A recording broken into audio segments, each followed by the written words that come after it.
நமக்கு சாப்பிட்றதுக்கு அன்றைக்கி ஏதாவது பிடிச்ச ஐட்டமாக இருந்தது அப்படின்னா ஆட்டோமேட்டிக்காக பசி எடுத்துரும், சாப்பிட்றதுக்கு எப்படி டெம்ட் ஆகும். ஸோ அன்றைக்கி வந்து சிக்கன் வச்சு குழம்பு ரசம் இதெல்லாம் வச்சுருந்தேன். ஃபஸ்ட்டு என்னென்ன ஐட்டம்ஸ்னு பார்த்துருவோம். பச்சை மிளகா போட்டு வச்சுருக்கிற கோழி ரசம், இது வந்து செம்ம டேஸ்ட்டாக இருக்கும். ரெசிபி வந்து எப்படிங்கிறத நான் இப்போ சொல்கிறேன்.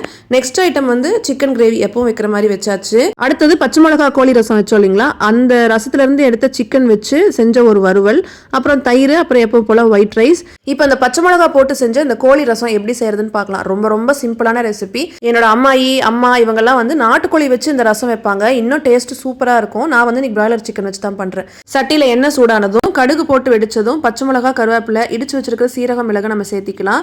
பச்சை மிளகா வந்து இன்னும் எக்ஸ்ட்ரா இருந்தா கூட போட்டுக்கோங்க. நான் வந்து பசங்க சாப்பிட்றாங்கிறனால ஒன்று தான் போட்டுக்கிட்டேன். இதுக்கு வந்து பச்சை மிளகா தான் அந்த டேஸ்ட் வந்து அதிகமாக கொடுக்கும். ஒரு 150 கிராம் சிக்கனை சேர்த்திட்டு மஞ்சத்தூள் வந்து ஒரு 1/2 ஸ்பூன் அளவுக்கு போட்டுக்கோங்க. அதுவுமே நல்லா ஃப்ளேவர் கொடுக்கும்.